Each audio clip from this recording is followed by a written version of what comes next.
Avvaldan boy odamlar ko'pincha uyga borganingizda tashqarisini qum suv oqib turib, ichini zo'r qilib bezaydi va eng zo'r narsalarni uyning ichiga qo'yadi. Bugun ko'rsatmoqchi bo'lgan model ham xuddi shunaqa. Tashqarisi ham, dizayni ham o'ta zo'r ishlangan.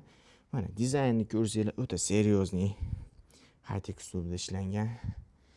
Minimalizm.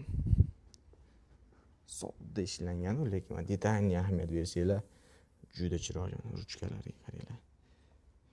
Buni ko'pincha chet el va qimmat mehmonxonalarda yotadigan akalarimiz keladi-da. Shuni ko'rib bo'ldi, shuni yoqtirdim deydi. Mehmonxonalarni ko'rib ishqim ketgan bo'lardi. Shunaqa dizaynda bitta ko'rib yoqtirib qolishadi.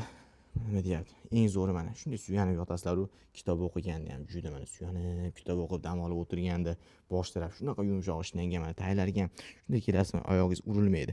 Chiqayotganda mana bemalol ustiga chiqib dam olsanglar bo'ladi. G'aradonlari, tortmalari juda katta ishlangan bo'ladi. Trimolar nima deyapti mana usti qismlari oyna emas, krashinni deb polirovka qilib oyna qilib yuboradi-da, buni o'ta chiroyli ishlangan. Push mexanizmda. Bu yoqqa oddiy tortmali bo'ladi. Bu yoqni bitta ochsangiz mana ayollarimiz uchun, taqinchoqlar uchun barcha joylarini juda zo'r qilib ishlab qo'ygan. Ham derdik. Va ko'pchilik kelib aytadi, mana aksesuar, pastel solib qo'ysak, shular bilan chiroyli ko'rsatyapti mebelingizni. O'zi unchalik emas deydi. Mana shuning uchun mana hamma narsani olib tashladim mana. Pastel, aksesuar hamma yoqda olib tashlaganman. Mana o'zi mebel o'ta chiroyli ishlangan.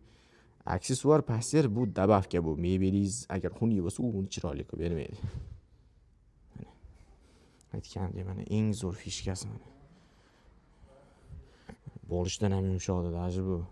Buni bitta ko'rish kerak. Mana turetskiy matraslari bilan ranglarni pandmas qilib qo'yganmiz.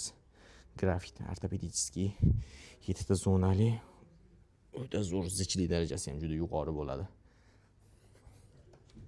Mana bu mebelimizga mana oshcha gap kerak emas.